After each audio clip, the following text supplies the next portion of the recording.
Hey guys! Today nga is mag-get ready with me tayo. Naglagay lang ako ng Silka Papaya Cleanser para gumanda. Charot. Ngayon guys ay hindi ako nakapasok dahil nga ni na bad trip ang first song ito Eto naman guys, naglalagay naman ako dito ng sunscreen ng Kiss Beauty. Maganda to guys, madali rin siyang i-blend. Dahil nga ni ang person na ito ay nag-impake na lang today. So, nag-get ready with me tayo kasi pupunta tayo ng Santa Cruz dahil babayaran ko yung due date ko na water bill. Dapat nga sana ang plano ay bago pumasok siya gagawin. Ngayon guys, nagkikilay na tayo. Hindi ko talaga kaya na magkilay na nakaharap ka dun sa mismong screen ng camera. Kasi hindi talaga siya napapantay guys. Hindi talaga siya sumasakto sa aking kilay. At kung saan ako nagdo-drawing. Charot. So, ayan na nga guys. So, pupunta tayo doon. Meron second branch ang Prime Water. And ang sabi nila is alas 5 daw. Pero ang alam ko doon sa isang main ay 4 PM lang. Pero i-try pa rin natin. So, ayan guys. After kung kilay pa rin tayo, ang tagal ko dyan magkilay. Kasi tinitingnan natin and make sure natin na pantay baga nga ni and nauhaw nga ni ang person sa pagkikilay kay inom muna ang person. Ito pala guys yung aking lipstick, donut siya. Meron din akong milk tin ito guys kasi nalaglag. Ito yung mga lipstick na pwede mo siyang i-keychain. And soft lang yung pagka-lipstick niya kaya ang ganda sa lips. Ang soft niya sa feeling. And madali rin siyang i-blend guys. Ang problema lang ay wala siyang pang scoop. Kamay-kamay lang. And then,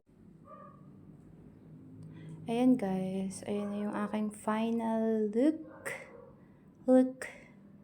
And magsusuklay pala tayo guys. Kasi nga ni bruha na ang person na ito, hindi tayo naglagay ng conditioner dahil wala lang. Hindi ko lang trip kasi nga ni wala yung mga gamit ko sa bathroom. May nag-alis. And fast forward, nandito na tayo sa labas guys. Ayan na yung itsura ko, naglalakad na tayo papunta ng kanto. And then sa kanto ako maghihintay ng tricycle punta ng Santa Cruz. Pag sibat kasi na tricycle, ang bayad ay 20 pesos lang. So, walking lang tayo guys. Hindi na ako nagdala ng payong kasi past 4 PM na to. Hindi na siya ganun kainit. Hindi na masakit sa balat kaya wala na akong dalang payong. Mabilis lang naman ako dun guys. Magbabayad lang ako. And then, uuwi na ako. Ayan pala guys yung view dito sa kanto. Ayan siya. Dito ako maghihintay ng tricycle. And sa oras na to guys, nandito na ako sa may tricycle. Lampas na ako ng kanto. Malapit na ako sa palengke. Dito na tayo. Malapit na tayong bumaba. Kaya inopen ko na yung video. And ayan guys, pababa na ang babaeng ito. Kakanan lang tayo guys. And then, yun na yung palengke. Kumanan lang ako dyan. Tcharan! Ayan na yung palengke. Sa dulo niyan guys, yung office ng Prime Water. Sana talaga open. Ayan, kumaliwa lang tayo dyan guys. Makikita tayo na gate na kulay blue and building na kulay blue. Ayan siya. Tanaw na siya guys.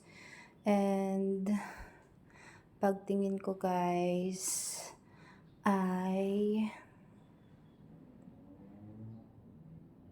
tcharan! Sarado guys. So dito na lang ako umikot sa kabila at naiinis ako. Kasi naka-open dun sa Google. Tumawid na lang tayo dito guys. Para mawala yung inis ko, magmimilk tea na lang ako guys. Kasi nabisit talaga ako. Gaya ng pagkabisit kagabi. Charot, hindi naman. So walk lang tayo dito guys. Pupunta tayo dun sa Big Bro. Lagi kong pinagmimiltihan kasi mura lang siya. And masarap na rin siya malasa. Tapos meron pa dun upuan at malaking electric fan. Ayun guys, sa tabi siya ng 5-star chicken. At may mga nakaupong estudyante, pero sisingit pa rin tayo dyan guys. Nagugutom ako kaya nag-order ako ng french fries na sour cream medium size for only 40 pesos. Tapos yung frap nila na creamy avocado for only 59 pesos. So total is 99 pesos.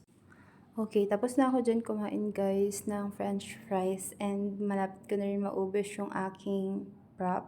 Gagandahan-gandahan na lang ang persong ito habang nag-video ng a little bit. And then after guys, is umuwi na rin ako guys. Namili pala ako ng 20 pesos na mani.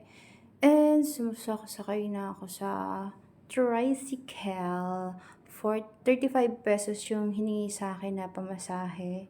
And yun lang guys. Uwi na ang babaeng ito. See you on my next video. Bye-bye.